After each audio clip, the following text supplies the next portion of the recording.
Good evening, everyone. Welcome back. I'll tell you what, Richard. I don't know what Danny's up to something. I don't know what he's up to, What are you talking about? but he's up to something. Yeah. What are you talking about? No, I ain't. I just don't know whether I want to appear on with you two. It gets me in trouble. Do you know what it is? That's not real Danny. That's just an AI voice that Paul did with Murph. There it is.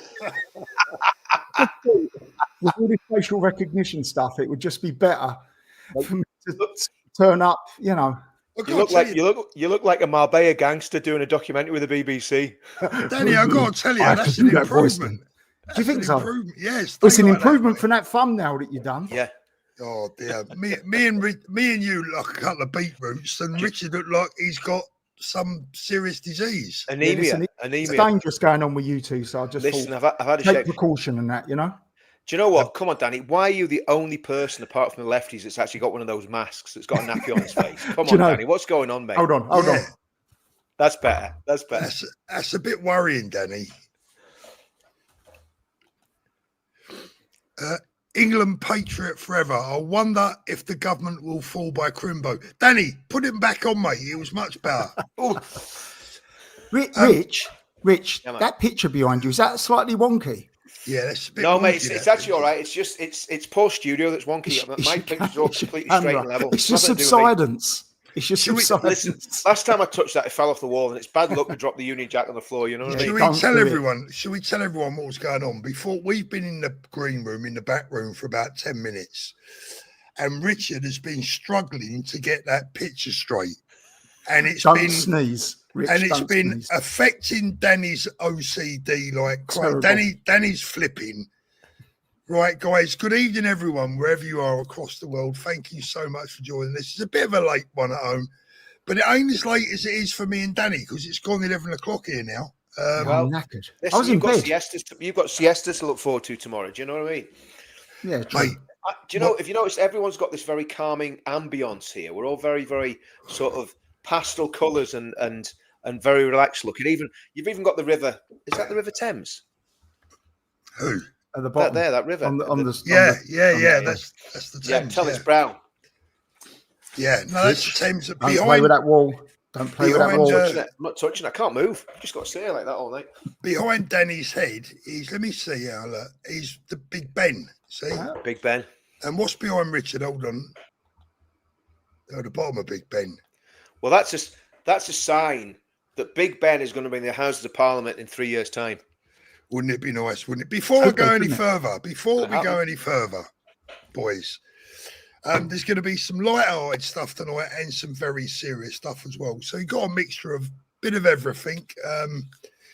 But before we go any further, two things. First of all, what's one thing that I've been missing badly since I've come to Spain is this. Daddy's brown sauce. Not been able to get it in Spain anywhere, but thanks to a viewer, Kathy from Mazaron in Murcia, she said, "Hey Paul, a little present for you. Watch your channel all the time. Love to you and your family." And she sent me 2 bottles of Daddy's brown sauce via Danny. Thank you very much, Kathy. Delivery was 600 quid because I had to drive it all the way up to Benidorm. Yeah. What Danny didn't tell you is he's half-inched the other 20 bottles for his cafe.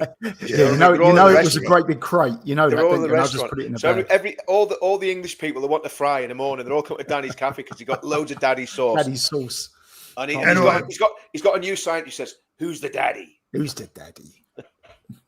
And I have lots and lots of regular, wonderful supporters that watch our channel regular, but something cropped up the other day on the top of my YouTube, whatever you call it, and it told me my number one contributor who's contributed more comments, etc., to this channel than anyone else, and it is Hazel Pethwick. Hazel, bless you. Well done, Hazel. Was watching PMQs today, and I thought I could never be in the gallery. I wouldn't be able to stop myself shouting stuff. Hazel, I agree 100% with you, and thank you very much for all your wonderful comments. You are my top contributor, according to YouTube stats. Right, so let's get into it. First of all, Danny, how you been, mate? What you been up to? Anything interesting? Well, since I see you about 4 days ago, not a lot, mate. I'm not going to be. Yeah, not really an awful lot. Still banging out the videos on my YouTube, but it's it's static. It's doing all right. It's getting there, mate. Slowly but surely. You're not drinking a lot of scotch, are you, by any chance? Because you're looking very red around the cheeks. That's this bloody. It ain't even sunburn. Hang on, let's turn that down a little bit. Is that better? No, I still look. I look red, don't I? Turn it off altogether, Danny. Let's try it. Ready? Yeah, that's better. Yeah. Do you know what, Paul? I was actually in bed when you text saying, "Do you want to jump on a live in a minute?" And I thought, "Yeah, I will." And then I thought, "Nah, why the hell did I do that now?" There you go. He bought a new computer, haven't you, Danny? He's got a bit of gear now, mate. All the gear and no idea, you know. Yeah, that's the best way to be. Yeah. Bought a little bit of stuff for the channel. See how it goes, mate. See how it takes us. Going to do some drone stuff. You got a drone? With your son-in-law whenever he makes an appearance, Paul. Yeah, whenever he makes an appearance. He's bought a nice drone, Richard. He's going to be out peeping Danny. Danny. Yeah, make sure you shut all the shutters on your doors, mate. You'll never know when a drone's going to fly by. The Guard of Seville will be out in force. Peeping Tom. What is it? Is it a DJI? What you got down? Yeah, mate, it's a DJI, yeah. Peeping Pedro. Yeah, it's the one where I've got to get the license for, though, which I've already sent off, but I'm hoping I've done it right because it was all in Spanish. So has it got the night vision and all that on it, yeah? I think so. I've not took it out of a night. To be fair, the first couple of times I've taken it out, I've actually got what's the height thing? What they call it? Vertigo. Yeah. No, vertigo. Oh, vertigo. I'm flying it above me, and it starts. Honestly, if you've never used a drone before, and I haven't, it really does get you to start with. You think, oh, it's going to crash, it's going to do this, you're going to lose it, and it's going to go, and you're looking up at the sky, and you look down, and it really makes you a bit giddy. But I've used it for a couple of days now, and it's fine. I've got the hang of it. Is it just in Spain you need a license for that one, Danny? No, it's all over, mate. All over, yeah. I can't work you out, Danny. He's a man who used to take punches in the head from Frank Bruno. And that's probably why I got vertigo. Yeah, that's probably why it's still sort of resonating around in my head. Yeah.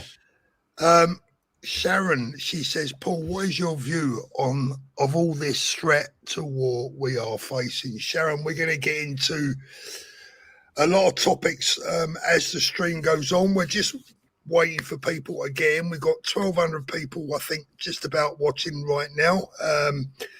That number will grow. Richard, what have you been up to, mate? Always I've got man. There's my little toy for the event. So that's that's my little DJI action camera, DJI Action 5 Pro, whatever it is. So that's my Rich, are you wearing that for protection or are you wearing it to film the event? I'm just filming the event, mate. Listen, if I need protection, we're in real trouble. Do you know what I mean? No, but I mean, as I say, I won't get onto my side of the politics stuff. When you get onto your politics, I'll stay quiet. But I just felt when a certain person was in the station recently and there was an incident there, had he worn a body cam, I think that possibly that would immediately put it to bed. Well, yeah. I mean, listen, to be honest with you, I'm going to be wearing that a lot as a body cam because you can just get a chest rig and it just clips straight onto the chest rig. And it's a great... You've already got a chest rig. And I thought I see it before when... No. I had another body cam, but it's rubbish. This one's really simple to use. I mean, obviously, I can take this swimming with me. You know what I mean? I can take that to the sea and stuff. So it's like, it might never work again, but you can still take it in the water. You know what I mean? Yeah, just make sure you seal it up. But it's a good bit of kit. It's DJI as well, so it's a DJI one, and it wasn't mega expensive either. It's quite good value, and I've been shooting some stuff on it, so I just need to work out all the other bits and pieces that we can do with it. But yeah, it's good. Oh, cool. Marty Math says, evening, Paul, up the Chelsea. You winding me up, Marty? You are, aren't you, mate? You're winding me up after the weekend. Is that who we was watching, Paul, when we was together the other day? Chelsea and Fulham. Yeah, it was. He's sitting there completely engrossed by it. Had a right ump at the end because obviously the end of the first half we left, didn't we? Yeah. And then, he had the right old raving. He did. I didn't see the score, Paul. What did you win? No.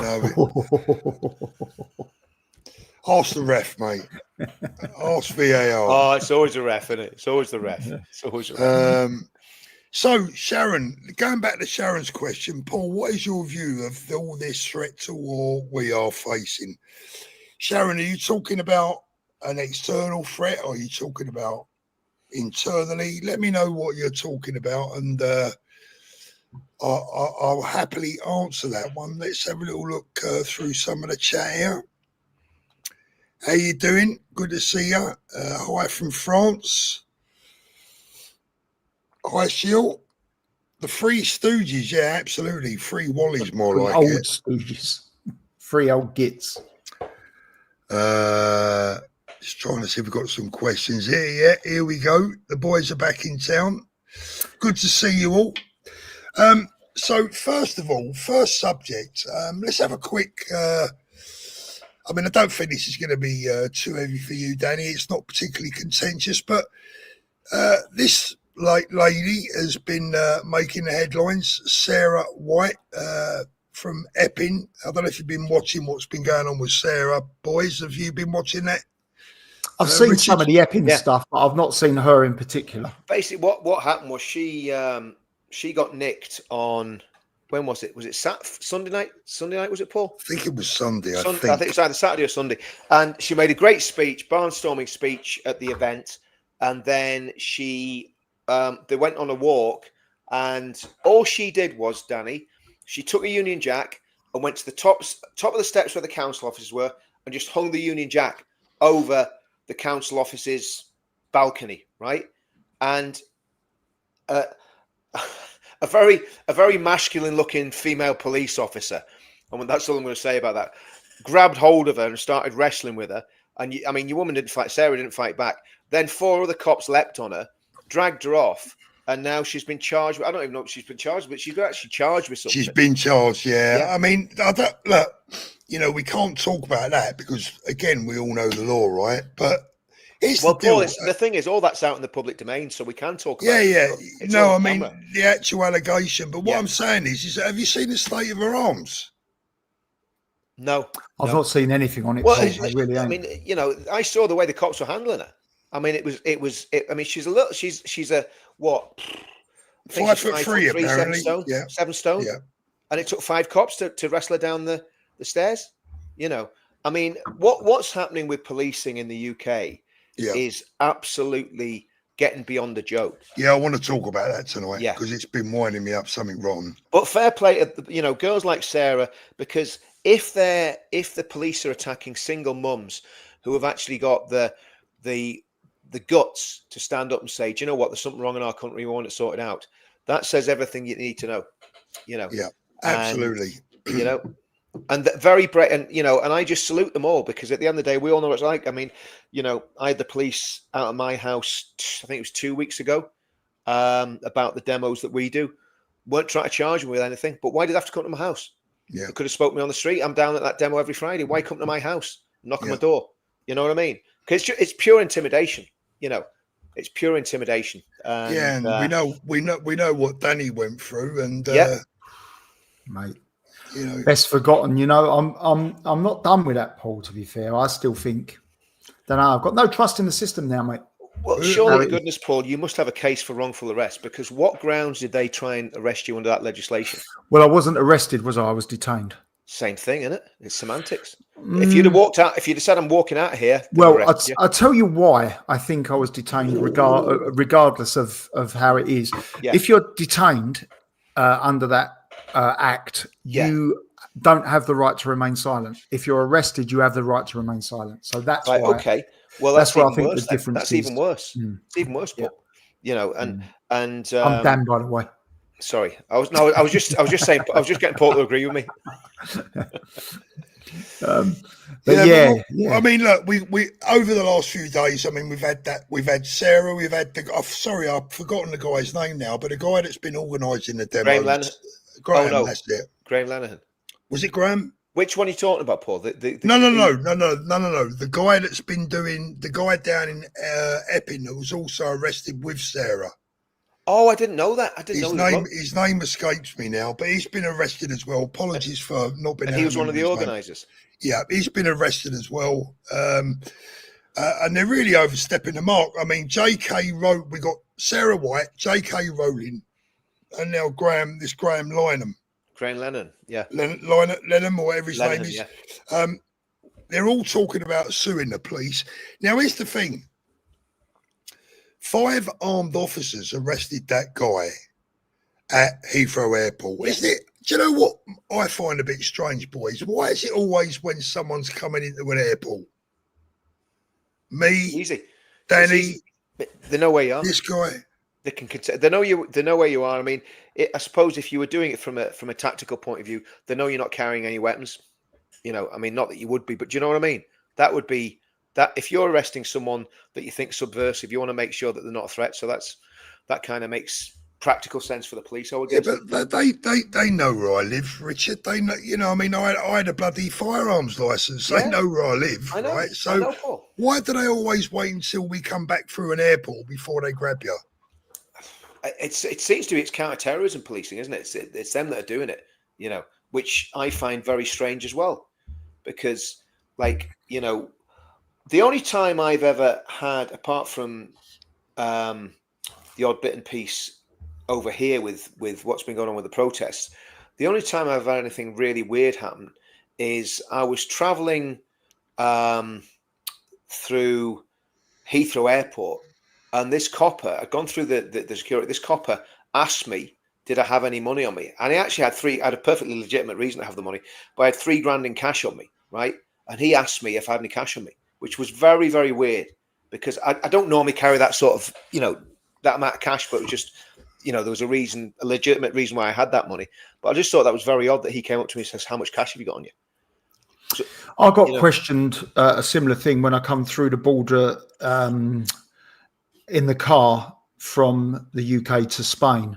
Yeah. They questioned me how much cash. I mean, I had 230 euros on me, I think, something like that. And they said, we've got to check to see if you've had anything more than 8,000. Was it 8,000? I said, I wish, but no, I had about 200 and something euros on me, which by the time I'd driven down to where I lived was more than gone, you know? More than gone. Yeah, it's definitely weird the way policing's going at the minute. But I mean, I think the Americans. But that was Spanish police, by the way. That wasn't UK Spanish, police. Well, you don't mess about with the Spanish police, do you? No, mate. No, not at all. No, they don't do any. They don't have a rainbow parade and flipping. You know. No, mate. They are very serious. As I say, it was all Guardia Civil, which is you know, the proper army type police. Yeah. We had a young lad drowned here a couple of days back. Wow, in your area? Young English lad down on the Benidorm beach. Went out for a swim in the evening, I think it was, and didn't come back. Wow. His body washed up the next morning. I don't know if you see my live the other day, Paul. We had an incident here not here, but close. It's a fair drive from me, but close enough, if that makes sense. In the same sort of area, but not on my doorstep. Yeah. There was a couple of gardeners went missing in April, and went to work. They've got families. Went to work. They just disappeared, both of them, and they've just found them in a under building of one of the properties near where they disappeared, which isn't a million miles away from me. It's about a 40-minute drive from me, but it's they've just found them, and they're been topped. And without saying the words, I have to be a bit careful on the algorithm, don't I? But their bodies were decomposing and everything. The Guardia has gone in. They've gone in with diggers and nicked them all and everything. So they've got them by the looks of things. But they've been found. 4 months they've been missing, and they've just found. And were they locals? Were they locals with? I believe so. Yeah, they were Ecuadorians, I believe. But they were fairly local. To the port. About 40 minutes away. Yeah, horrible, mate. So it's all over the news, all over the Spanish news, like all over the place. Not just local. So going back to our friend that came back to the airport at Heathrow. Yeah. Today the Met have said, "Oh, it's nothing to do with us, Gov. Right? Nothing to do with us." Silly Starmer has been saying the same thing. Nothing to do with us. So my question is, who is it down to? Yeah, well, this is the question, isn't it? I mean, the reality is that they've passed these laws, and all it takes is some clampet to report you the old bill, and then they're obliged to look at what you're supposed to have said, and if they think that that's a criminal offence, then they're going to come out and nick you. I mean, it's ridiculous. It's absolutely ridiculous. Well, it's, what he said, I took as a joke. It was a joke. Well, I mean, if you look at what he actually did say, it's a physical impossibility to do what he was talking about, because the people that he's talking about don't have that bit of equipment that he was talking about hitting people in. That's what I'm saying. It was a joke. Exactly. That's the whole point. He's a comedian. He tells jokes. He wrote Father Ted, for goodness sake. You know what I mean? I mean, Jim Davison must be sitting there waiting for Plod to knock on the door. I reckon Jim Davison's going to do a 10 stretch, mate. It's just bloody ridiculous, though, isn't it? I mean, look, I sat here with my wife last night. Bit of a confession time. All right, it's a family show. Oh, it is past the schedule, so it's you past should the be water right. schedule. Say what you want. Everybody else, anybody that's normal's in bed now. Yeah, they certainly ain't watching. I sat here with my wife last night. Nearly 2,000 people watching. Thank you, one and all. God bless you all. Please don't forget to give us a thumbs up. I sat here late with my wife last night, and I've been a bit quiet the last couple of weeks because I've had all my family over. Yeah. My other daughter's come over. I've got nearly all my grandkids here. We've had 2 lovely weeks together. They've gone home Saturday now. My wife's gone back with them because it's she needs to see her mum and dad. Every cloud, Paul. Every cloud. Every cloud. Well, I'm off to Benidorm after this live stream. I'm off out. But no, seriously. He's not joking, He's no, not joking, I know he actually is. He's being serious. He'll end up in a kebab house. You know him. Someone messaged me the other day. They said to me, Paul, we saw you in Benidorm last night, and all I did was go to Benidorm and had a kebab. So they must have seen me sitting outside a kebab house. Doing this. It's good to get out once in a while. Yeah. All the chili sauce dribbling down his chin, He didn't say he had 10 San Miguel's with the kebab. That's the bit you missed out, So, this is the thing, boys, right? I mean, look, at the end of the day, what is going on with Plod back home? I can't believe what I'm watching half the time. Let's have a little look at this video that has caught my eye. Now, I don't know the full background to this video. And we all know that you can't necessarily believe what you see on X. Yep. But listen to this carefully. Watch it carefully. Some of you might have seen it. Some of you might not. But have a look at this. These small taking the door. Anyone know? Yes, they are, but they're going to take it as well. The reason nobody's around.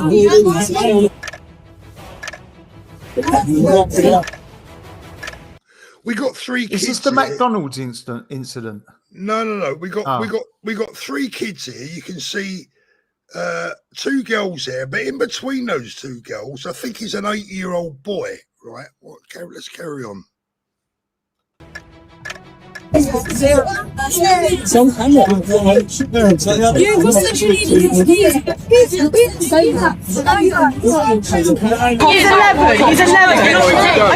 you trying to target me or something? And go home. Tell what you want. Yeah. So you're going to target my children, yeah? I'm not targeting you. Yeah, you are.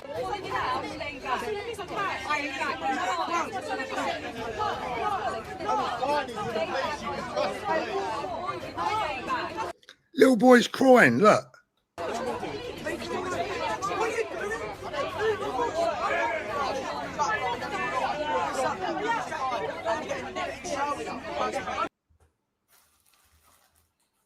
Now, look, I don't want to make too many assumptions here because it might be wrong. I mean, the allegation is that this police officer is harassing this kid or these kids because they've got St George's crosses wrapped around them.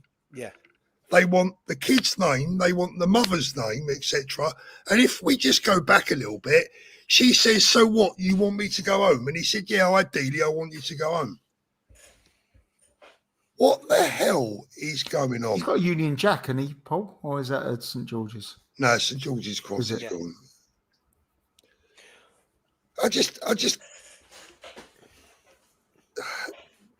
I'm almost lost for words. Yeah, I mean, the reality is that is how not to win over a community, right?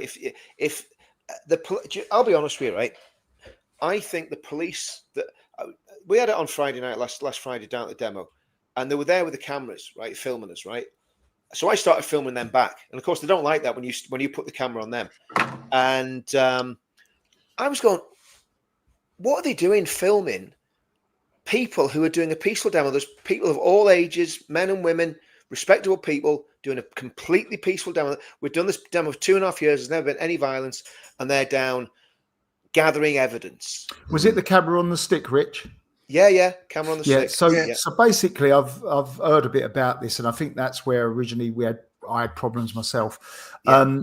That's obviously facial recognition software on there, and then that gets uploaded via AI onto social media, and that's how they find out who you are. Yeah, and then they sort of can go down your posts, and that's where I think it all starts coming together, doesn't it? If you're writing on your posts on social media negative stuff and possibly inflammatory stuff, then that's how they're finding you, from those type of things.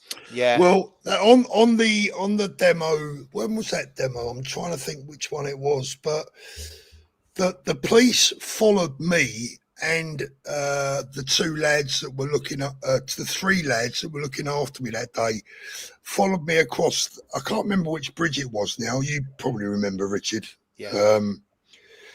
And one of the coppers said, "That's him," pointed at me. They stuck the camera in my face. And ever since that day, ever since I've come home to Gatwick, I've been held. Wow. I mean, and that's sinister, because here's the thing, Paul, right? Now, listen, if we were, let's say the T word, because obviously I don't want to burn your channel. If we were the T word, right? No problem with that. If you're a wrong one, right? If you're planning on carrying out criminal actions, absolutely, or hurting people or being violent. But here's the thing, Paul. Ever since you've been doing this, right? Everything that you've said has been peace, unity, bringing people together, uniting the kingdom, stopping the violence, you red, white, and blue in your heart, don't care about skin color. That's been the mantra ever since you've been doing this, Paul, right? So what the hell do they think they're doing? Harassing, let's get it right, peace activists. You're basically a peace activist, Paul. You're calling for peace all the time, right? What are they doing? They need to wind the necks in. I'm getting to the stage now where I'm very, very suspicious of the police. Very, very. I just don't trust them. I'm afraid I'm beyond that with them now. I just don't trust them at all. I'm afraid I'm beyond suspicious. Yeah. Dominic, thank you so much. Keep up the great work, lads. Got a couple of supers here. Let me just get through one or two of these. The Sheikh of Araby, thank you. Warn Tommy's team that there is a plot by Nazi ethno-nat types to stage a sit-down outside Downing Street on the 13th, citing the 1990 poll tax riots. They are posting under ethno-nat YouTube channels. Have stewards here, guys. Thank you for that. I would imagine that their team is Tommy's team will be aware of any threat like that.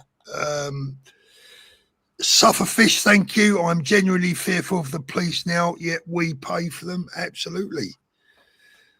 Hazel, thank you, Hazel. Starmer today pretending he's for free speech. Does he think we're all blind? Everyone can see what he's doing with all the crazy arrests. Absolutely, Hazel. I mean, the man is just intolerable.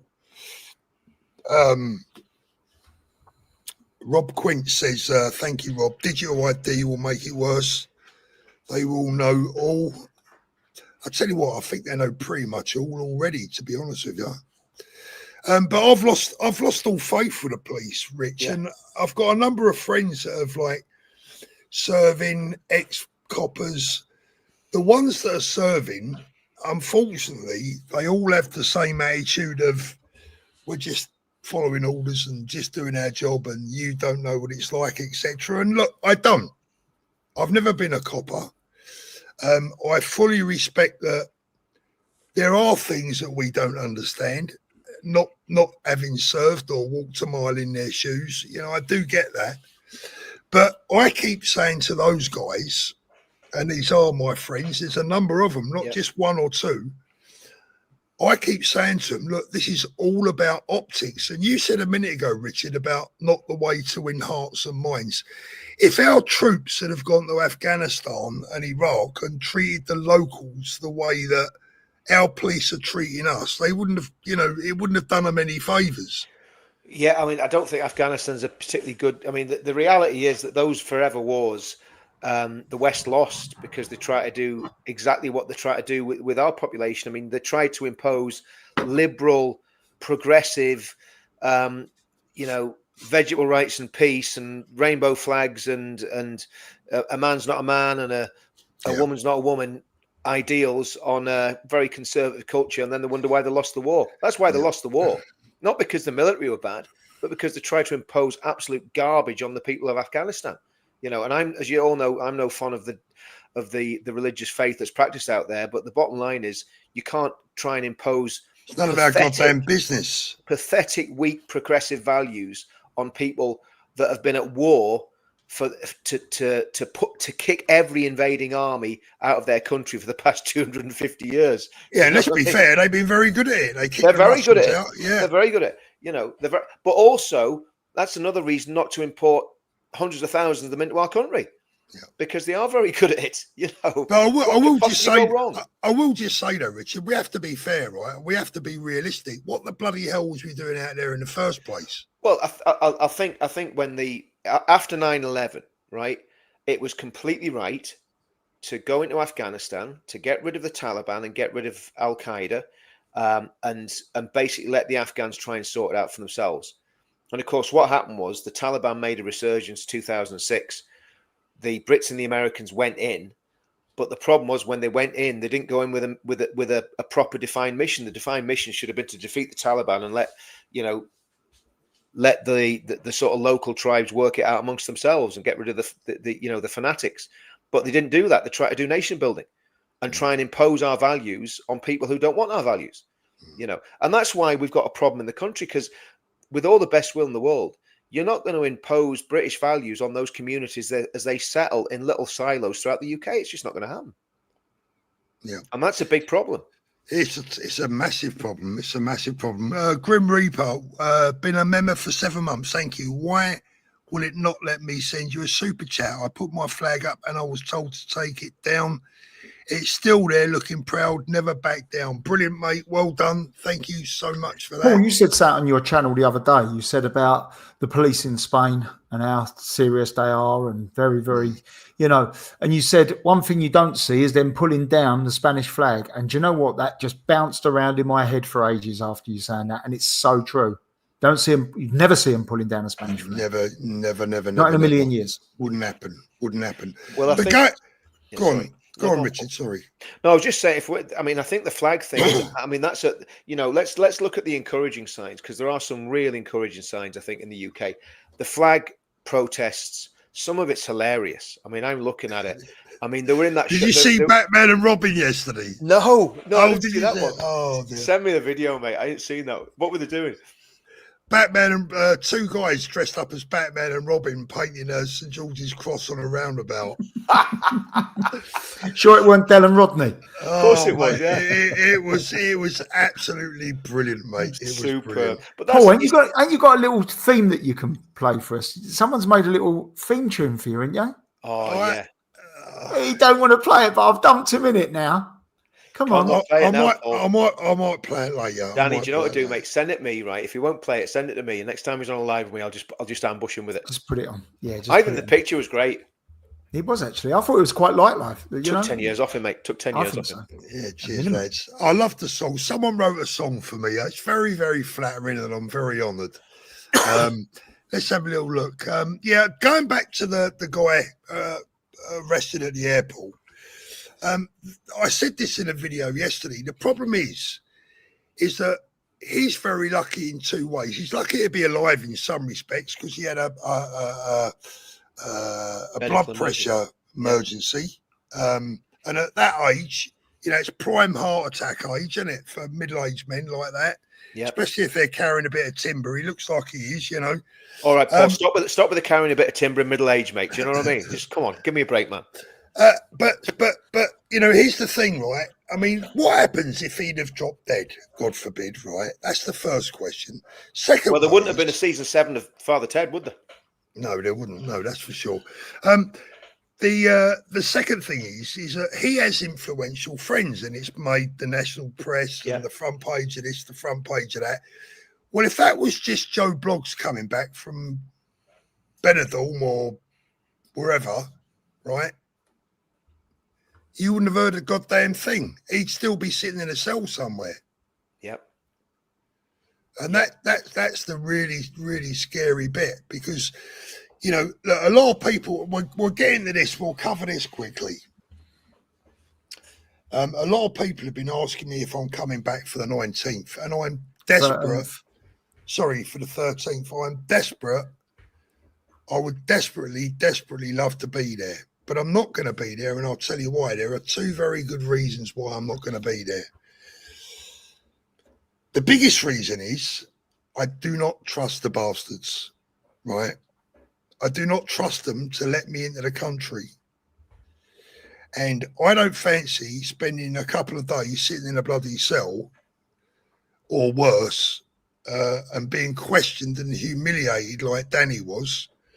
My wife has insisted that I don't go back. Danny tells me I'm mad when I mention going back. I told Richard he's mad.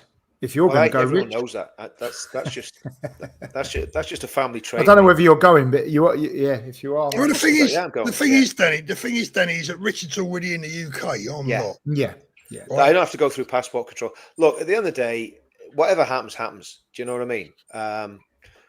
It's, you know, it to me, because of my involvement in it from the beginning. And listen, without getting too much into it, there's a lot of horrible bastards don't want me going anywhere near that because they hate me, and that's one of the reasons I'm going, just to stick it on all the scumbags that don't like me. Not stick it on them, but just to show them that I'm not going to back down because of their intimidation and the stuff that's gone on for the past 6 months. So that's me being stubborn. Do you mean individuals, or do you mean government officials? Oh no, I mean individuals. I'm on about individuals. That you know, the individuals that's caused me problems. So, you know, at the end of the day, one of the reasons I'm going is say, well, I'm here, you know, and you're not here, so, you know. Yeah, one thing I would say to that, Richard, though, is, you know, just keep yourself. Listen, I'll be nowhere near. I'll be nowhere near anyone that could cause me problems. But it's just to prove. Nobody wants that for anyone, because no. You know, I'm going there. I'm going there to enjoy the day. You know, I'm going there with friends. So, you know, I'm gonna have a good time. But the bottom line is, there's a lot of people who want us to fail, want our movement to fail. They're sinister actors, and basically they haven't won, and that's the point. You know, that's the point in this. And they probably are working for the government as well, because they're certainly involved with groups like Hope Not Hate and Searchlight and all those groups. You know, so they're probably working for the government and probably media outlets as well. So, you know. So I spoke to my wife about it, and I had a long conversation with her last night, and I said that I'm going to be honest now, right? I feel that, you know, I feel I let a few people down in some respects, but I don't deserve to be there. That's the other thing. I don't feel that I deserve to be there. I spoke to Tommy last week about it, and he totally understands. And he's, you know, he was very, very good about it. He said, "Are you coming?" And I said, "Mate, you know, I just don't fancy the grief at the airport, you know." And he said, "Paul, I get it. Totally it's shit." Tommy's been through it as well. Yeah. Not at the airport, but at border control. Well, a lot worse. He's been through a lot worse than I have. But at the end of the day, look, it's going to kill me not being there. It's literally going to rip me apart. But there's a lot of people there that deserve to be there more than I do, because I'm now in Spain. And even though I'm doing my bit as best I can, Paul, everyone in the comments is saying you're making the right decision. Read the comments now. I'm completely up to date with them. You are making the right decision. Absolutely. I mean, listen, what's the point in offering yourself up, Paul? You know, because the way things are at the minute, you know, they want, and I think they're deliberately nicking people that try and stir things up. I think there's something very sinister going on. And actually, I want to come back to a comment that woman made at the very beginning where she was saying, do you think there'll be a war? And I think I was looking for her answer, actually. Go on, mate. Yeah, I think, I mean, obviously there's always wars, and, you know, it's just the nature of, it's human nature. There's always fighting and wars. But I think from the point of view, you know, all this speculation about civil war, right? I'm starting to think, is all this speculation manufactured, right? Because the British people and the English people, and this isn't an insult, it's just a fact, are singularly unprepared for any sort of conflict in the country. The police force is weak as water, or weak sauce, as Elon would say. The military is mega run down, and obviously is having recruitment problems, probably a lot of it because of the wokeness and all the nonsense that went on in recruitment for about 10 years. The amount of people that could actually have a physical fight, right, let alone and stand their ground, let alone have a you know, pick up a weapon and use a weapon, is probably 5 to 10% of the population, if that, right? So who's going to take part in this war? That's what I want to know, you know. And the other thing is the damage it would do to the country in terms of lives torn apart, you know, graveyards filled, prison cells filled. I've seen it in Northern Ireland, not a full-on civil war, but it was close enough, and there was times it was very much on the precipice when incidents happened. And for that to happen in my home country, I would be absolutely devastated, and it mustn't happen. And the reality is, we've got to make sure we do everything that we can to make sure it doesn't happen. And that's the whole point of Advance UK, Unite the Kingdom, the Pledge, all the stuff that we're doing. Because here's the thing. See, if you have a civil war, what's going to happen is those silos that basically do not want to mix with the rest of the country, they will be even more radicalized, even more violent, even more dangerous. They will become self-governing entities. You'll have a complete balkanization of the UK. And guess what? Guess who's got all the guns? Well, it ain't us. It's the criminals. And because of the radicalization in prison, a lot of those criminals are identifying with that demographic now. So I think it's a singularly stupid idea to talk about civil war. And if you're encouraging it, because to me, I've talked about it in a lot of my podcasts, but I think it would be an absolute disaster. And I've said this time and time again, it'd be a disaster for the country. It'd be a disaster for the innocent people, men, women, and children that will be killed, that will be murdered. You know, so to me, there needs to be a government response to anything that's destabilizing the country. But the problem is the government has picked the wrong side. And that's where we're sitting. Well, that's why it's so important to win the election in 2029 with Advance and no other party. Yeah, absolutely. I mean, you know, Richard, look, I agree. I hate all that. I try not to talk about that stuff, war and that, because I don't, you know, I know the reality. And what you've just said is very right. And I think you're actually holding back. Oh, 100%. On what would happen. I mean, absolutely. I mean, it's look, I've lived it. So I'm, you know, I've lived having to check under my car every day for 30 years. Right. And, you know, when the troubles were really at the height, as an ex-soldier, I could not work in certain, I mean, I did work in those areas, but I was completely off my head going and working in Republican areas and doing what I did. But the bottom line is, it was extremely dangerous for people from loyalist communities, people who were ex-military, ex-police, and it was dangerous for Republicans to come into other areas. So that would be the reality of what would happen, and it would be the country would be balkanized. There would be random. It would be savage. I'm not going to go into it, but it would just be horrendous. It would just something has got to give, though, and something is going to give. Something has got to give. It's just what and how it's going to manifest itself. I mean, will it manifest itself in national strikes? Will it manifest itself in mass demonstrations? Will it manifest itself in the king ultimately dissolving parliament? I don't think that's ever going to happen. None of that's going to happen. I mean, I thought of something today. I was driving in the car, and I thought, would it be possible that Charles actually said, "This ain't for me," and William came in and tried to put things right? They're all the same, Paul. I mean, the establishment of the establishment. I think the only thing that's going to save the country, and I think if we don't do it in 2029, then we're in a situation where it's going to get very, very bad. Advanced UK has to win the election in 2029 to save the country from disaster. Absolutely has to. It's not, oh, we hope they do. They have to actually win.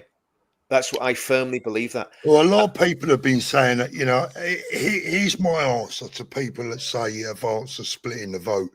No, Reform are splitting the vote. I'll go further than that, Paul. And I was thinking about this, and I'm going to do it. I've actually recorded the video already. I haven't uploaded it yet. I think I put it in one of the groups. And this isn't an attack on Restore Britain at all. But I have concerns about Restore Britain. I'll tell you why. It's not to do with Rupert Lowe. Some of those young bucks that are running around Rupert, Charlie Downs, I think Harrison Pitt, I think is one of the other ones. Could be wrong on that. But Harrison Pitt said a few weeks ago, we need to create a new elite. A new elite. No, we don't, Harrison. The elites are the ones that have caused the problems. We need good, salt of the earth, hard-working business people. Yeah. Not wonks. And these young lads, no disrespect to them, they're fresh out of uni. They've gone straight into politics. They're the sort of guys that caused the problem 20 years ago with Blair and Brown and all the rest of it. They've never done proper jobs. They've maybe done, work for a legal firm for a few years. They've gone straight into speds, political advisors, all the rest of it. These are the people that have caused the problems. So what we don't need is another breed, even if they're right wing, of idealistic young men who are power hungry and basically are going in the wrong direction. I'll tell you why I think Restore could go in the wrong direction. And this is where I hope Rupert is wise to this, right? And I actually quite like those young lads. I think they're very bright, they're very clever, but they're on the right side. Yeah, they're on the right side. But this is what I think they're trying to do, Paul, right? This is the direction I think they're trying to take Restore in, right? And if I'm wrong, if anyone in Restore's watching from the head shed, shoot me down in flames, by all means, prove I'm wrong. But I think what they're trying to do, and there is a logic behind this. What they're trying to do, they're trying to get the right wing of the Conservative Party, which they see as Robert Jenrick and the people around him, and Reform to form an alliance for the next general election. This is what I think these guys are up to, and win that way. Because if they weren't doing that, Paul, they'd be standing with us in advance. Yeah. Richard, for me, this is all about egos again. Well, it's worse than that because, here's the thing, Paul. We know what the Conservative Party are. We know they're absolute wrong-uns, right? They want that doesn't mean single MP. I've got great time for Suella Braverman. I like Liz Truss. There's some really good people. I like that Christian guy that makes the speeches and the one that stood against the Islamic blasphemy law. So there are some very good people there in the Conservative Party. But the problem is the Conservative Party has to die. And unfortunately, so does Reform. Because Reform has just morphed into an authoritarian version of the Conservative Party. Well, I was watching Nigel Farage in America earlier on, and he's on about free speech in the UK whilst banning people in his own party for retweeting Tommy. I know. Or talking about Tommy. What sort of free speech is that? What does the country think they're going to get? Yeah. And by the way, that Sarah White, who calls herself Reform Sarah, yeah, right? Nigel Farage, Richard Tice, Zia Youssef, none of them, not one of those three, has even mentioned her or had her back all the way through this. Not one of them. I'll tell you what, Paul. See, if she was in Advance UK, you could be guaranteeing there'd be voices in Advance UK speaking up for her. You could guarantee that 100%. Well, I'm going to reveal this. I know for a fact that Benny's very concerned about her. Yeah. Yeah. Benny's very concerned about her. And let's put it that way. But, where is her so-called leaders? Richard Tice, Zia Youssef, Nigel Farage. They've blown her out. Yeah. And getting back to the Restore thing, Paul, one of the reasons I'm saying this about Restore, Charlie Downs was on the Andrew Gold podcast. I think Andrew Gold's great. I mean, he great interviewer. Charlie Downs was on with him, and spoke very, very. I'm trying to think almost contemptuously about Tommy and people around Tommy, right? In other words, us lot. So it's like listening to Richard Tice. And then guess what amazing groundbreaking confession he made? He's still a member of Reform. Charlie Downs is still a member of Reform, and he is Rupert Lowe's right-hand man. Yeah. That doesn't smell right to me, Paul. Yeah. There's something very, very badly wrong there, right? And it's left me scratching my head going, what is really going on with Restore? Who's really pulling the strings there? What's it all about? And like I say, I've got stacks of time for Rupert Lowe. He's done a brilliant job. He's, apart from the way he voted on the assisted dying thing, which I personally didn't like, but that's obviously a personal choice. But I think he's done an absolute stellar job as an MP, and he's worked really, really hard, and he's very smart. But I'm looking at that and I'm going, there's something just doesn't smell right. I mean, look, I'm just going to say it as I see it. I'll bring you back in a minute, Danny. Sorry, I know you don't want to get too involved in the old politics, but no, mate. I'm just watching. Listen, I'm just watching you guys. I'd watch your podcast even if I weren't on it. So I'm just sitting there actually watching it. Just don't fall asleep, Danny. I'm actually forgetting that people are actually watching me as well. I forgot that. Just don't pick your nose, Danny. Don't pick your nose. Yeah. We got 2,500 people watching, guys. Thank you. Got a lot of super chats backing up, mate. I will have a look at those in a minute. And thank you very much for those, by the way. I really appreciate it. I honestly do. I'm going to be honest with you, Richard. Yeah. I like Rupert Lowe. I like what he says. I like the fact that he's been involved in football, because that means he's been around a lot of ordinary people. Yeah. But if Rupert was the man that he says he is, he will be standing next to Ben. That's my opinion. And I just get the feeling that one of those men is doing it for his country. The other one is doing it for himself. And I know who I'd stand by. Oh, listen, I mean, me too. I mean, I think, and this is why we need to be very protective of Ben and of Advance. And, and again, I'm just a lowly member. I'm not in the college. I'm but I'm an extremely loyal lowly member. And thankfully I'm in touch with, a lot of people that aren't just lowly members. And I've got a lot of time for all the people that I know that I know personally. I don't know everyone in Advance, but all the people I know in Advance, yourself, David, Ben, other people, Howard, just absolutely salt of the earth, honest, hardworking, successful people that want to make a change for the country. And we've got to do it, Paul. It's as simple as that. We cannot fail, and we're gonna work our socks off. But this is the bottom line: is that everyone that I know that's involved in Advance, we ain't doing it for fun, because there's a lot more things that we could be doing that are more fun. Ain't that right? Right. We're doing it out of our love. I sat here last night with my wife, and I could have been moved to tears last night. She said to me, "What's up with you?" I said, "I want to go home and I want to fight.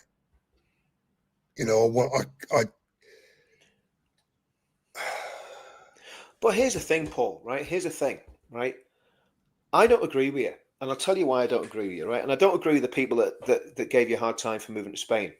What you were doing before, okay, you went to a few demos, right? But 90% of your interaction with your audience was through your YouTube videos, right? You could be sitting on the moon, and you have Starlink set up. You can do YouTube videos anywhere. You do not need to be in England where you're going to be stressed because of what's going on, where there is a threat. There's no doubt about it. There's a threat. What we do is look at what's happened to the AFD in Germany. They're all of a sudden they're just dying. Seven now. Like, really? I mean, people's not thinking that's a little bit suspicious. See, if that was happening in Russia, it would be all over the flipping world news, and quite rightly so. But Anyway, put that to one side. The point Paul, is, Richard's got a point. Richard's got a point here, right? I think people in charge, the people in charge, don't ever stand at the front, do they? No. They sit in the background and control it all and say this and say that from the background. That's where all the drone controllers operate from, isn't it? Yeah. Do you know what I mean? You don't need to be standing at the front because you can do what you're doing from remotely. But I understand Danny, you want to be there, but remember what you said back in February. You said back in February, you know. Well, I won't go into it because maybe you don't want that read out. But here's the thing, Danny. When we're sitting in the back of the car, do you remember? Yeah, he is in the front line, Danny. Yeah, he isn't. If you're doing YouTube videos, you're in the front line. You know, because you're not being an absentee general that's sitting in the back and barking orders. You're standing in the front line, expressing your idea of how you save the country and how we save the country jointly together, the joint effort. And look at what's happened since you've been involved in this, Paul. The pledge, Unite the Kingdom, and we were all at those meetings, Paul. Unite the Kingdom, Advance UK. You know, we have all been intimately involved in all that, right? And to me, look, don't get me wrong. I go to demos every single week in my town, right? But that's just what I'm like. I'm just like to be a mischief all the time. You know what I mean? That's just the way I am. But I mean, it doesn't. Not everybody has to do that. It doesn't make any. You know, it's not like you get any brownie points for it. It's just there's a demo in my town, so I'm going to go to it. You know, but you know, you've got to be strategic, and you've got to do what you're called to do, and you're not called to be. Listen, a lad in his 30s or 40s. Let him stand on the front lines and wrestle with the coppers. You know, you don't need to do it. It's not. There's no benefit whatsoever. Don't get me wrong. It's good to get on the platform. It's good for people to see you face to face and all that sort of thing. But this is going to be that big a demo. It's not going to make any difference one iota whether any of us are there. To be quite honest with you. I mean, I don't think I'm even speaking at the thing. So, I mean, like, you know. I'll tell you what, and this is what I said to my wife last night. I have to be careful here because I get a bit, you know, emotional, the whole thing, right? But I said to my wife, I can't get out of my mind. I keep getting this image in my mind. And it's like all those young lads that went off to war back in the day and never came home. And, you know, I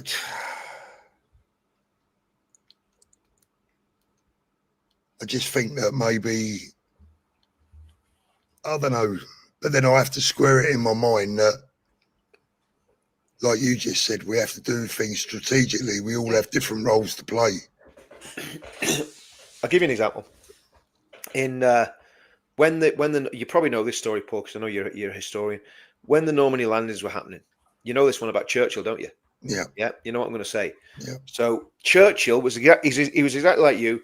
I can't be sitting in Downing Street watching these boys, you know, land on Normandy. I know what's going to happen. It's going to be mayhem, you know. So I'm going to join my old regiment, and I'm going to land in the first wave on Normandy. That's what he said, wasn't it? I'm going to land in the first wave on Normandy. This is Winston Churchill. You know, he was 66. He's 66-year-old. So anyway, he goes. I think it was Eisenhower or no Montgomery. Montgomery gets in touch with the king and says, "Your Highness, we've got a problem. Winston wants to go in with his regiment." And the king turns around and Montgomery says, "Leave it with me. I'll have a word with him." So he gets Winston into the, you know, they have these audiences once a week, don't they, where the prime minister goes before the king and they're sitting down there smoking the cigars and what have you. And he says, "Winston, I believe you want to go in the first wave with your regiment." He says, "Oh yes. That's what I'm going to do. I'm going to go in. I'm going to, I can't leave my men. I've got to go in with my men." King says, "You know what? That's a really good idea. I'll go in with my regiment as well." And Churchill turns around to the king and he says, "Don't be so ridiculous, Your Majesty. You can't do that. With all respect, you can't go in. You're the King of England."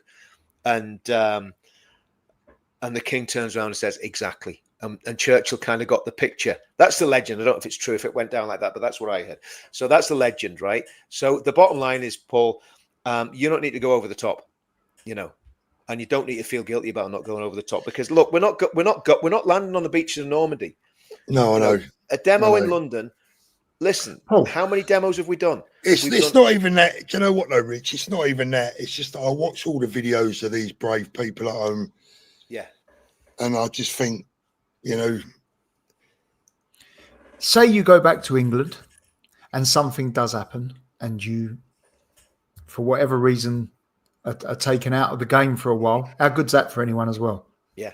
Got a large following. Your voice is heard. Can be heard from anywhere, can't it? But it can't be heard if you're not about. Yeah. I said to my wife last night,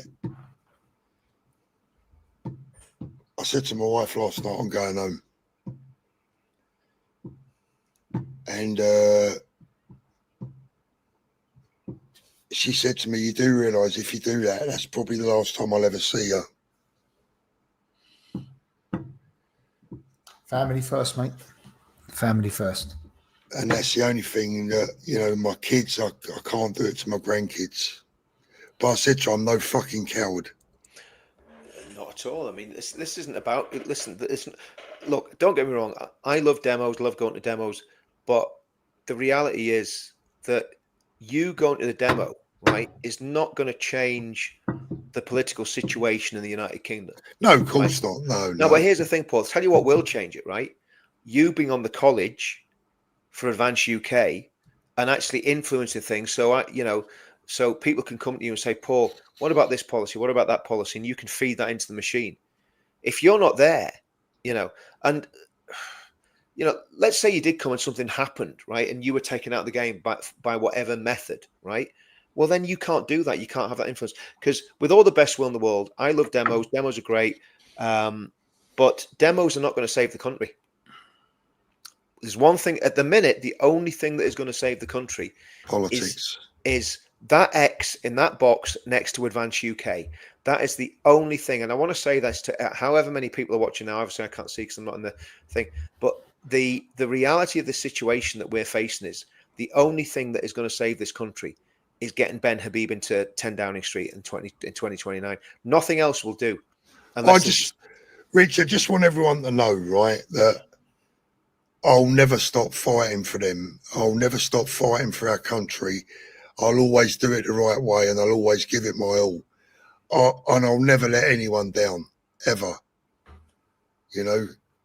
And people can believe that. I had a long chat with my wife last night. Yeah. With her going back to the UK today. And I asked her, I said, could you live without me? Yeah. There's somebody just said in the comments there, Richard, you're absolutely wrong. I'd love to know what I'm wrong about. Tell me, what am I wrong about? That the only way to solve this is through politics. Because I can guarantee you, the person that's saying that has not lived in the circumstances that we lived in Northern Ireland. I'd be very surprised if you did. Very, very surprised. Because nobody wants to put the neck in that noose. So the point is, Paul, the political side of it is so important that you cannot be in a position where you feel that you're going to be, taken out of the game, because if they've grabbed you 3 or 4 times when you've come over, and you think they're going to grab you again, then it's absolutely not worth that risk at all. It really. I know that is right, but it still doesn't stop me from feeling that you'll be like a bear with a sore head on the day, mate. And so will I. I'm going to be honest with you, Paul. I'm going to be. I don't want to speak to anyone on that day. Yeah. Because I'm going to be annoyed with my mistreatment. The reason that I'm not there. What hurts me, what's killing me is I'm watching women do my fucking job. And it's just cracking me up, to be fair. But like Richard said, me being there, you being there, ain't going to make no iota of difference at all. Not one little bit. I just want to say how proud I am of those people. Yeah. Doing what, wow.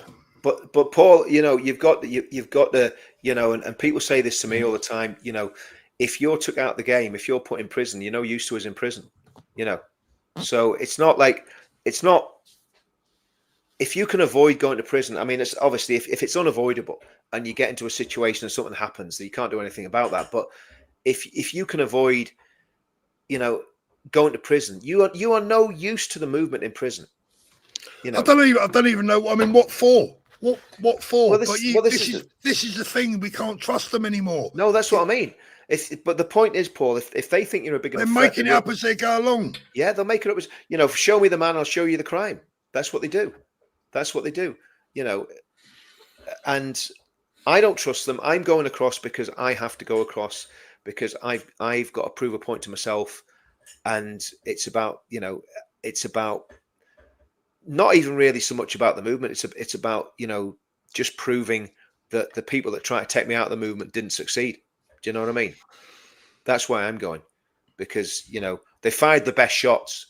They fired everything at me, and I just did more. I did twice as much, and they fired more, and I did twice as much again. And that's the way I'm going to be. I'm never going to lie down to these scumbags, you know, of the government or the enemies within, or the far right. Far right are at it. Far right are at it. Far left are at it. Do you know what? Do you know the only people who've never really gone at me are the Muslims? That's the truth. I have never had any real hassle with Muslims. Well, don't hold your breath, Rich. We might be able to work something out. I'll get. But no, it's true. Paul, there's an interesting comment. Why don't you and Danny spend that day together or join up with other patriots in Spain? It's a good idea. Do you know what you should do? Go to that loyalist pub in Benidorm, the Wee Orange Order pub. You know that alley, you know, the one up that street. You know what I mean, Paul? Just as you're going up towards the viewpoint thing. Go to that wee loyalist pub. Spend the day there. Oh, Tish Green. Could the illegals be locked in hotels? I'm not sure what you mean, Tish. Do you mean? I think what she means is not allowed out, Paul. Yeah, because they're allowed to roam free, aren't they? Yeah. They should be. Should be. I think so. Yeah. Thank you, Dominic. I appreciate that. Scoop Dog. Can you lend us a fiver, Paul? God bless you, lads, for your voices. Change minds. Much love from a tight Yorkshireman. God, blimey. Yorkshireman. Nah, you're not tight. Just dabble a pill and apple in your pocket. Thank you very much, Sandra. Love from Glasgow, Scotland. I was watching the pipes playing earlier on. Boy, I love the bagpipes. Right, what else have we got? Let's have a little look. Wow, I didn't mean to get into that one, but the mainstream media, they've basically gone into shutdown, haven't they? Really, they're not reporting on anything. Yeah, well, that's what they always do. They always do that. They always cover things up. I tell you what, I mean, there is something that happened. I was telling you earlier about, Paul. There was an attempted abduction in Ballymena. 2 foreign nationals tried to grab a mother and child into a van in Ballymena, where all that rioting was a few weeks ago, and the people up there are absolutely up in arms about it. And you know, I'm going to go up there hopefully when I get time and meet with some of the people involved and have a discussion with them about what happened and make another, you know, little snippet of the documentary on Ballymena. But those people, that whole town are staunch and they all stand up, you know, and they're all patriots, and you know, and one of the amazing things is, you know, when there was the last attack happened, which obviously we can't talk about because it's a live case, but when that happened, Protestant and Catholics came together, stood together in that town, you know, and actually we're getting that on our demonstration on a Friday night. We're getting people from Republican areas coming to our demos and standing with us from hard Republican areas. You know, that would have never have happened even 10 years ago, you know, let alone 30 years ago. So, you know, so there's lots of positives, Paul. Do you know what I mean? And the flag protests have been brilliant. The hotel protests have been brilliant. There's going to be people coming to that demo from all over the country. So, you know, you not going is not going to make one iota of difference to that demo, you know. And in fact, I reckon a few more people will go if they know he ain't going. I think so. It's a win-win, isn't it? You know what I mean? Yeah, at least you ain't got to put up with me. Mate. Sufferfish. The most important fact is that this is a numbers game. We need templates for information, leaflets. We have got to get the message out. That is all in the pipeline. I can send you. I can promise you that. Don, thank you. Sending love and support from California. Yeah. Rob Quince, what's your thoughts on Elon getting involved? Absolutely brilliant. In my opinion, it's brilliant. I want to go to America. I said this last year. So I'd love to try and get out and meet JD Vance and people from the US administration, because they're very clearly on board. Yeah. Let's wait and see. There are things happening in the background. Let's wait and see. Well, I think Elon Musk is. I mean, again, his engagement on this is just phenomenal. You know, the fact he's retweeting. I mean, there's the amount of people I know on Twitter, they're getting retweeted by Elon Musk, and they get like 1 million views on the tweets. So I go, man. You know. I've had one. What did I have? I had 1 heart from Elon Musk. Did you? I did. Yeah. Wow, that's pretty impressive, mate. On a message, I had 1 heart. That's my claim of Elon Musk fame. I've got Starlink. That's my only claim. And, I was going to say, I'm putting money in his pocket, mate. He likes me. David Lund, blimey, I did have a few supers here. I didn't see all of them, so thank you guys. No more tonight now. Thank you so much. I'll get through the rest. Starmer knows how to reduce fear or increase immigrants. Were the craze from Arsenal.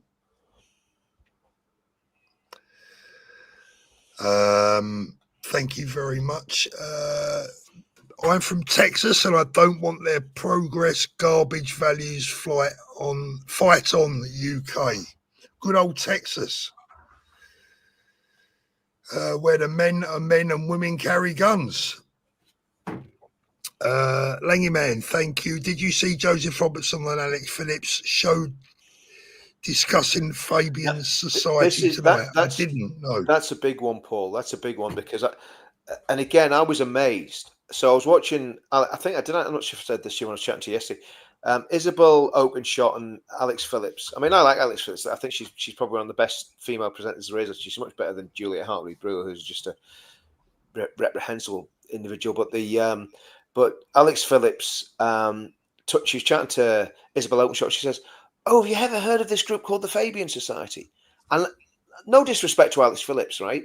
But she's been a journalist and working with UKIP for at least 20 years, right? And she's never heard of the Fabian Society.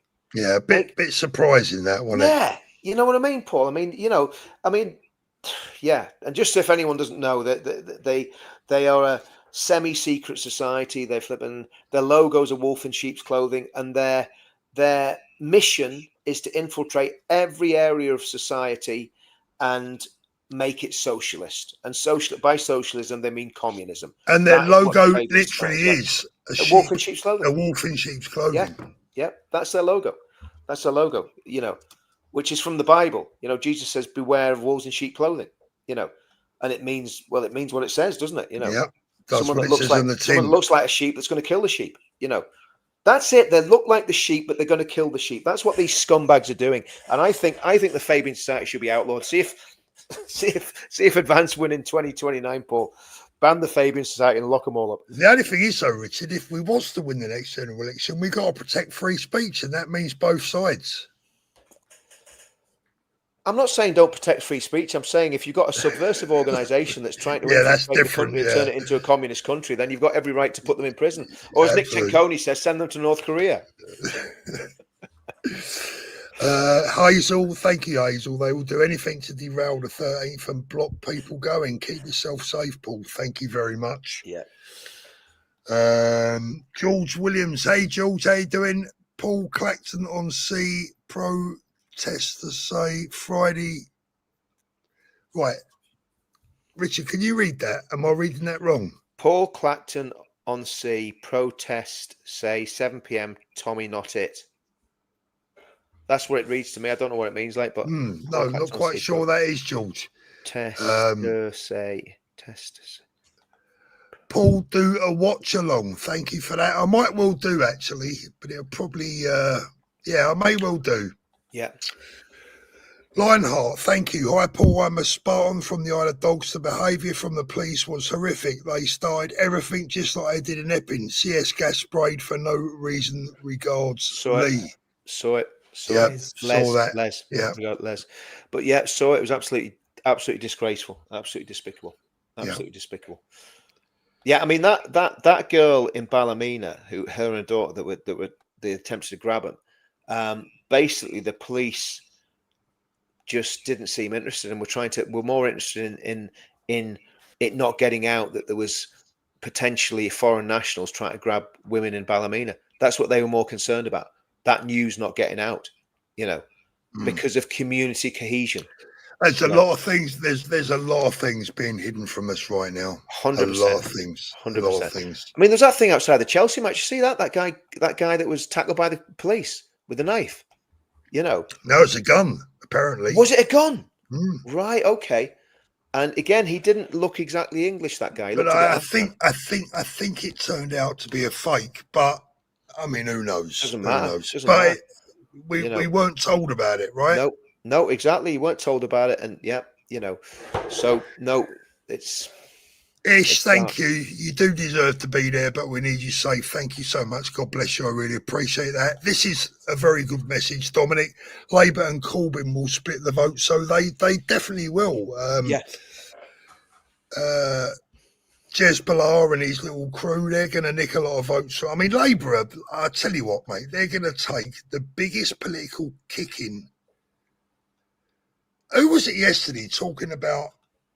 I can't remember who it was. I was watching. Someone said that watching Labour right now is watching an old version of Supermarket Sweep. They're just going around grabbing everything off the shelves, knowing full well they've only got a certain amount of time to do it. Yeah. The problem is what they're grabbing off the shelves. They're grabbing it off our shelves, not off their own. You know what I mean?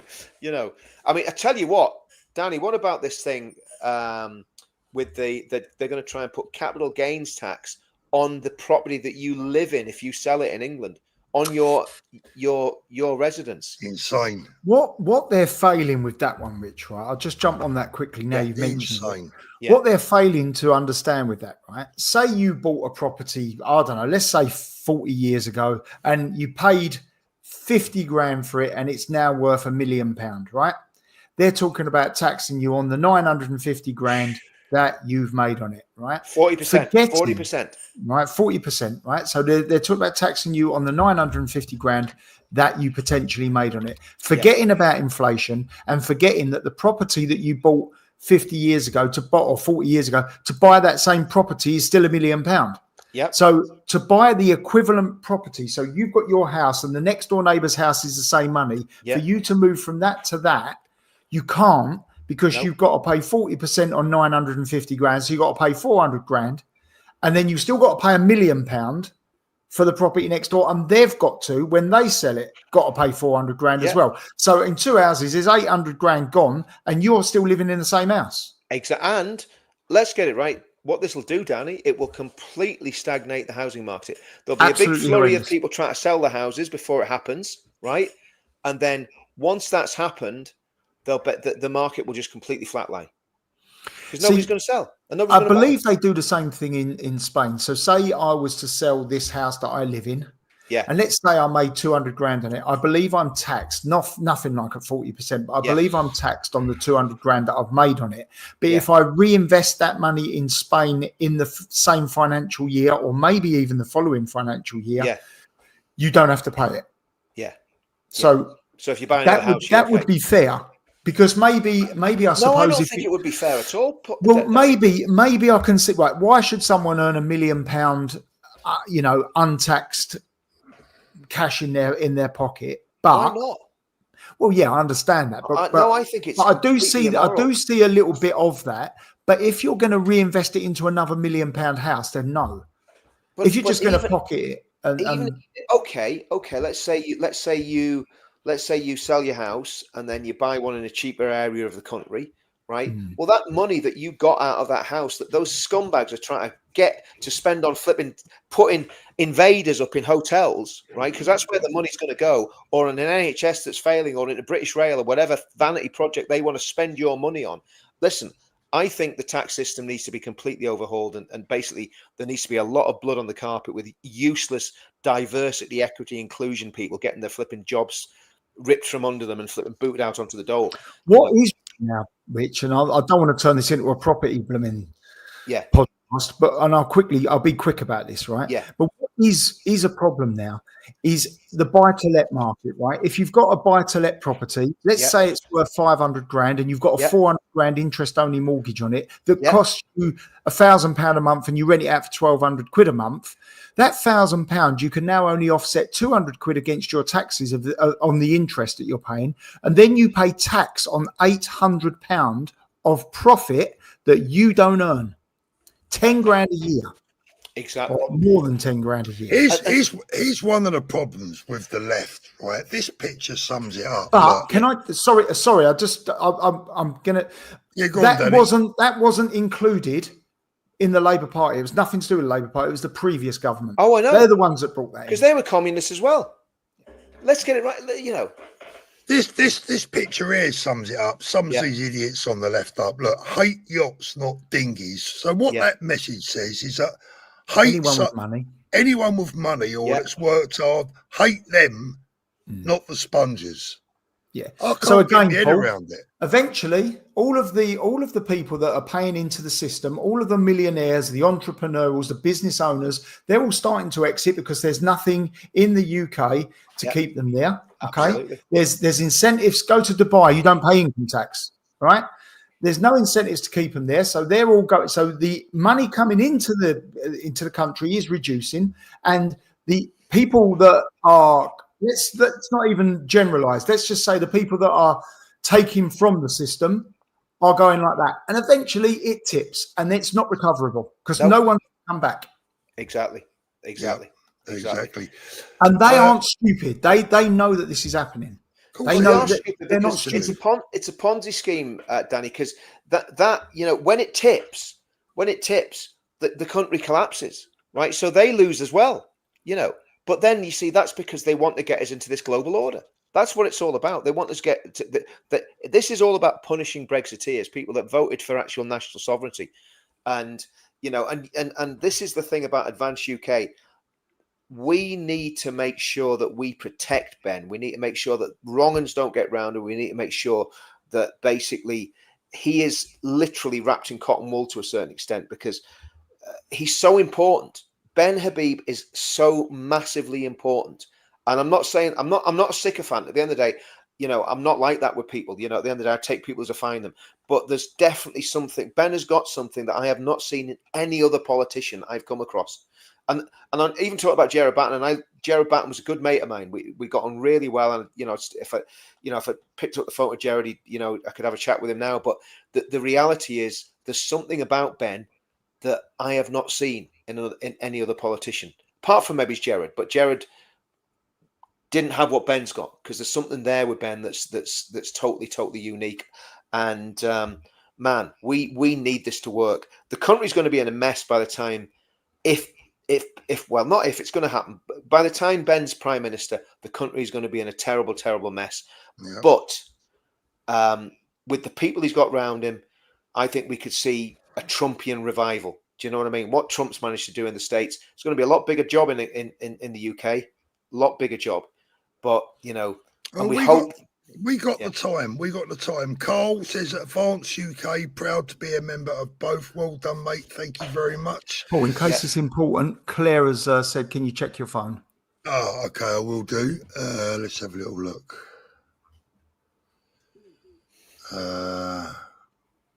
And it's quite important because she's actually just put, please can everyone type phone? So you don't need to type phone now because Paul's seen it. I'll read this one out for you, Paul. This is 10444.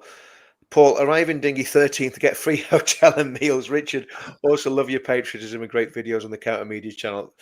Wano, thanks so much for that. There you go, Paul. That'd be a good video. Paul coming across in the dinghy with Abdul Asif and Flippin and Mohammed.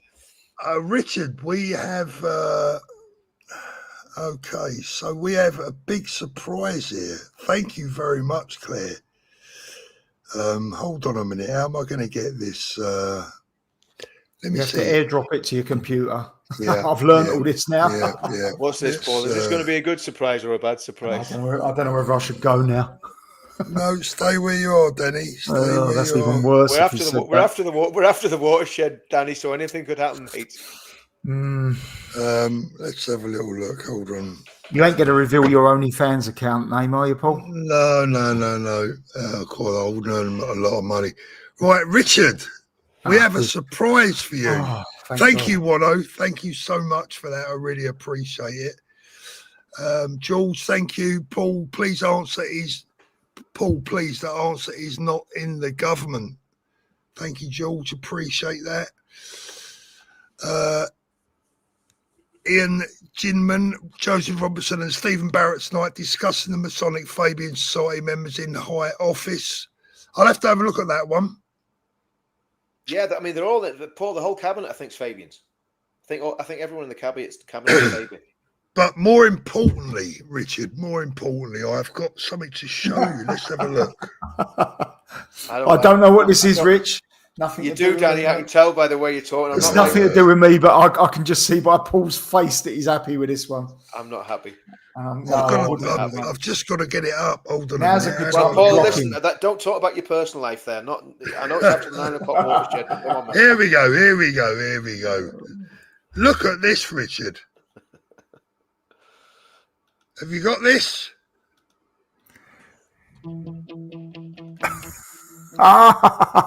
Paul, you can't play this without playing yours.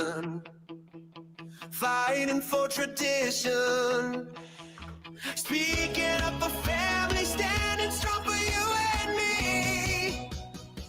He sees the lies they spend. He knows where we begin. Truth and justice is his only aim. Truth and justice. He shouts Tommy's name. Truth and justice. Again and again.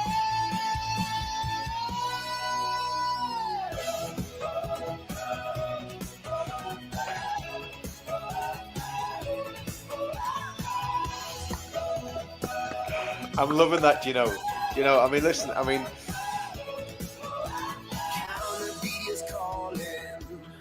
It can't be you, Rich. That picture's straight. That picture's... there's a lot more wrong in that picture than just the picture being straight. Danny. He sees the lies they spend. He knows where we began. I look like a fat Davy Thompson in that. What do you reckon, Rich? I reckon we got an early Christmas number one. A new one number now. one. Listen, come on, Paul, you can't do it. Listen, we've got to get Where Are the Men of England to number one, right? That's what we've got to do. We've got to get Where Are the Men of England to number one. And I'm going to get it on Spotify and get it monetized and get it on a website with a payment gateway. And all of the money that's going to be raised from Where Are the Men of England is going to go to a vulnerable veteran who needs a lot of help. Brilliant. Me.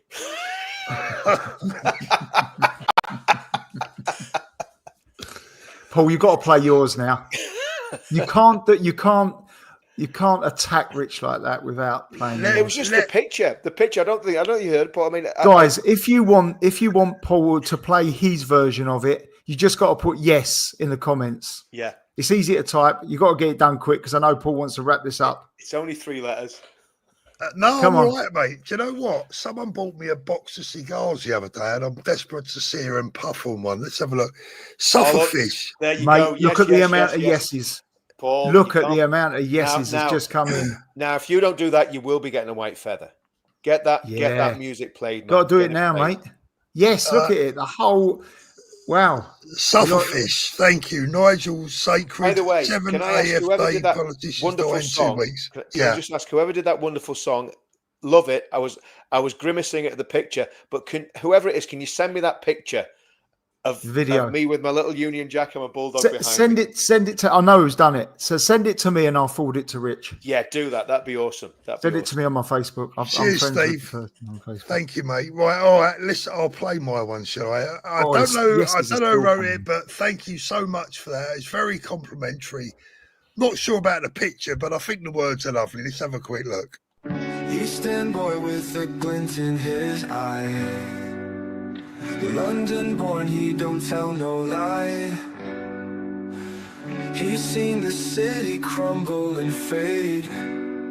Decline of the crown, the somber parade. From watches to words, a new fight begins to rescue almighty from terrible sins. Fall, fall, fall, fall. Hear the call, hear the call. I think that'll do, lads. Don't you reckon? Hold on a minute. This game's rigged here, right? So the picture of me makes me look 30 years older and about 5 stone heavier than I really am, which, you know, and that's at a stretch, right? How come Paul's picture makes him look like a young Gary Lineker? Or Rodney off of Only Fools and Horses. That's an insult, that is. Rodney out of Fools and Horses. That was it. Right, guys. Someone bought me this box of lardies here. Look, do you reckon I can smoke one? Well, it's after the watershed, isn't it, you can't, Paul, because I love a cigar. What do you reckon, Danny? That's really teasing, isn't it? Because I really fancy a cigar now. Spark it up, mate. Spark it up. I'm glad because I can't stand cigarette smoke or cigar smoke. No, cigar smoke. I can't stand cigarette smoke, but cigar smoke. I could sit in a cigar lounge all day.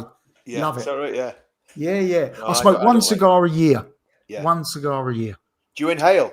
That's when someone else gives it only to there, and then you froth it back up. I've probably get throat cancer, not lung cancer. Yeah, probably. I've probably had about 20 in my life, but I have one every year, 18 months. And I had one about a week or so ago, a couple of weeks ago, the day Sophie was out jet washing the patio. Hold on a minute, mate. Hold on 1 minute. Go on. So you've had 20 in your life and you have one a year. Yeah. Come on, mate. My maths ain't great, but there's something wrong about that maths there. Yeah, but my first ever cigar was when I was 40. You didn't say that. So now you're 60. No, but I probably had worse than to be fair, I probably hadn't had 20. It's probably 15 then. And then not even that. Can I just add? You won't get away with that one, Danny. Yeah, no. Best Black, thank you. What has your local councillor done for you or your town? Ensure they never thieve our tax again. Sarah is right. Do not pay your tax. Why? Pay for something you're not getting. Advance UK. Well, I tell you what, I mean, you know, I get all that stuff. I get all the not paying tax stuff and all that sort of thing. And who wants to pay tax? But I just think we've got to be totally. It's very boring. It's not boring. It's good fun, but I think we've got to be totally focused on the political side of things. It's the only way through. It's the only way through. You know, if we don't do the politics.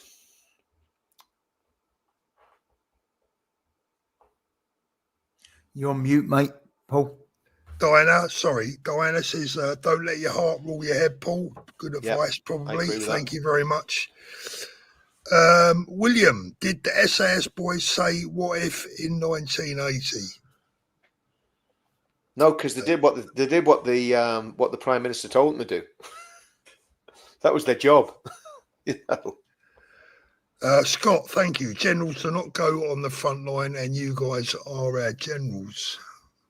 Well, it's very nice of you to say. I'm not sure about that, but Steve's a new member. Thank you. Sue Turner, thank you very much. We are getting towards I want to try and get back into that's the last one. No more supers tonight. Lovely. Thank you so much, guys. Really appreciate that. Jack's back in the chat. Hello, Jack. How you doing, mate? He's still voting UKIP. He's still voting UKIP. That's what you call a man of conviction. Yeah, absolutely. Paul, will you ever get Rupert Lowe on? I've asked Rupert and I've not had a reply. Well, that's I've heard that from other people as well, Paul. That's all I'm going to say on that. Yeah, there is indeed. But everyone's different, you know what I mean? Yeah. But I'm not going to knock him for that. No. You know, I just haven't had a reply. Yeah. Paul, there is some comments tonight, mate. There is. There's a lot kicking off in lots of countries. There is indeed. We have got thousands of messages tonight. Thousands. Well, do you know what? I think it was a really good stream. I think. Yeah, definitely. Yeah. It's only because I'm on here. Some great comments. Rich, it's only because I'm on here, mate. Of course. It's just nice to be back for everyone as well, because we know how much people enjoyed watching the three of us together and a bit of banter. To be honest with you, it does take the three of us being on. You know what I mean? Yeah. Because it's just we say stuff. We say stuff on these podcasts that you wouldn't get away with on other podcasts. You know what I mean? We just say it. Whatever's there just comes out. You know what I mean? So, right, before we go, I'm going to tell you something, right? You know, like we're animal lovers in this house, right? We've got 2 dogs, 2 cats, and they're our babies, right? But my wife's taken it to a new level. You know what I caught her doing yesterday? You know what I caught her doing? On 12 o'clock. Yeah, go on. Bottled water for the dogs. No way. No. She says the water is too warm that comes out the tap. Well, we've got a tortoise, haven't we, in the garden somewhere? I mean, it lives in our garden for some reason. The gardener keeps on finding it. And Sophie does filtered water for the tortoise. I don't even get that. She just pours it in the kettle. If I'm having a cup of coffee or something, she just does the tap straight out with the tortoise, filtered water. I can just see your tortoise, Danny, with the cravat on, smoking a cigar, giving it the large. Sitting in the tortoise club and talking to the tortoise, saying, "Oh, what does your owner give you? Oh, I'll get a little bit of mineral water every now and then." Oh, mineral water. Bit of freshly diced up cucumber. I tell you what, mate, better looked after than I am. If there's such a thing as reincarnation, I'm coming back as a dog in my house, right? I can say, I've got the kitchen right here. I can say to my wife, darling, I couldn't have a sandwich, could you? She say, do it your bleeding self. Yeah, you know where the fridge is. Yeah, I'll get that. Yeah. And then the dog is, what do you want, sweetheart? Mummy, give you your dinner now, you know, and all this. Dinny din dins. Yeah. Unbelievable. You just need to put the puppy dog eyes on, Paul. That's it, mate. You just need to get back to the puppy dog eyes. You know. Do you remember what Rodney said once on Only Fools and Horses? If there is such a thing as reincarnation, no, in my life, I'll come back as me. That was classic, mate. That was a fantastic sitcom. That really was. Oh, it was brilliant, wasn't it? Absolutely superb. Absolutely superb. Right, guys, I think we'll wrap it up. I just want to say massive big thank you to everyone that's watched tonight. I'm sorry I can't get through all your chat. If anyone's upset that I can't always get through the regular chats and I concentrate on the supers, obviously people have been kind enough to support us there, and there are about 3,500 regular comments. Yeah. That's it. Callum was arrested. It was Callum. Yeah. Okay. Yeah. I mean, the net's closing, I mean, but, you just got to keep going, haven't you? Just keep going. Absolutely. There's one right at the very bottom, Paul, if you want to put that up. Unfortunately, I can't do it. From Dominic Hull. If I can get to the bottom, hold on a minute. It's at 12:37 a.m. our time.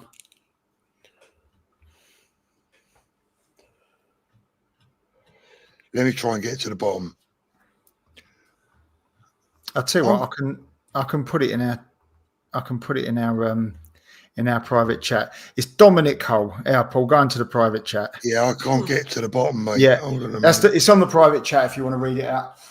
The 13th wouldn't be possible if it wasn't for the hard work you three have put in over the years. Paul, Danny, and Richard, thank you. I really appreciate that. Look, listen, that's down to people more like Richard and Tommy. Absolutely. And, absolutely. I've played very little role in that. And I played a much smaller role in it. but thank you so much. I think what I carried Richard's rucksack. Yeah. Richard. Well, I had to put the drugs somewhere, Danny. Do you know what I mean? Yeah, thanks for telling me that now. Yeah. These ain't bad, to be fair. One of my family members bought me over a pack of these Cohibas. Mate, you've got to try Romeo and Juliet number 2 or number 3. I can't remember. I think it's number 2. They're lovely. They're Fat Boy cigars. They last about an hour. Lovely. Sounds like an opera. You feel like an opera once you've smoked one, I'll tell you. Oh, dear. Right, guys. Lovely to have everyone on board again tonight. It's good to be back, the 3 of us. We'll be doing it again soon. Do you know what? We forgot to talk about the ginger growler, didn't we? We'll save her. But let's just have a quick look at Katie Hopkins' tweet. They'll finish on the light one, right? The ginger growler has to go. turns up looking like a shit Elton John and can't even play the bastard piano. The only thing she can play is the bastard system. Hashtag Ginger Growler. She's on another level, isn't she, Katie Hopkins? Katie Hopkins. Katie don't care. She don't care what she says. Absolutely that superb. Is funny. Dear, oh dear. Right. Bonkers Britain. Yeah. Right, have a good day, everyone, and have a good evening, whatever's left of. Where are we? It's 20 to 1 in the morning here. 20 to 1 in the morning, my goodness. Well, see you soon. It's only quarter to 12 here. See you later, See you later, everyone. Adios. Bye.